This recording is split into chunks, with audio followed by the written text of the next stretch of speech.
Cette condamnation, c'est une décision de justice qu'il faut certainement respecter. Je pense que Marine Le Pen aura la possibilité de faire appel suite à cette décision de justice et ça pourrait également euh, entraîner cette procédure ou la rendre encore plus longue. Mais ce qui est certain, c'est que cette affaire de détournement est aussi associée à une autre affaire des assistants parlementaires également auxquels le parti est mêlé, auquel Marine Le Pen également est liée. Et je pense que la carrière politique surtout, et ça c'est la lecture que j'en fais, la carrière politique de Marine Le Pen est mise en péril.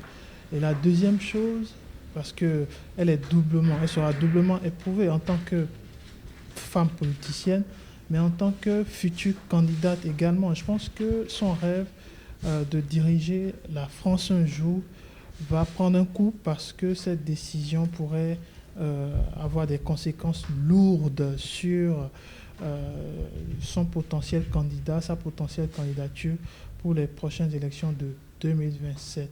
Il faut aussi retenir une chose, c'est le nom du parti qui prend un poids. Je trouve que le parti Rassemblement national, qui avait réussi ces dernières années à fédérer autour d'elle, à surtout tirer les voix de la droite pour être désormais le parti le plus visible en France, va prendre un coup parce que ses dirigeants sont dans la tourmente et je suis conscient du fait que quand un parti politique est dans la tourmente, c'est généralement le parti lui-même qui est mis à terre et c'est ce qui risque d'arriver dans les prochains jours, les prochaines semaines. L'appel en toute procédure judiciaire est souvent suspensif. Donc je pense que oui, là nous sommes en 2025, les élections présidentielles sont dans 2 ans. Je ne suis pas sûr que faire appel va obliger le tribunal ou les correctionnels de Paris à prendre autant de temps pour statuer. Ce qui est certain, c'est que c'est une véritable crise dans laquelle se retrouve le parti et surtout l'image du parti qu'incarnait Marine Le Pen. Alors derrière, on se dit, est-ce que Marine Le Pen a réussi à sortir des carcans de son père?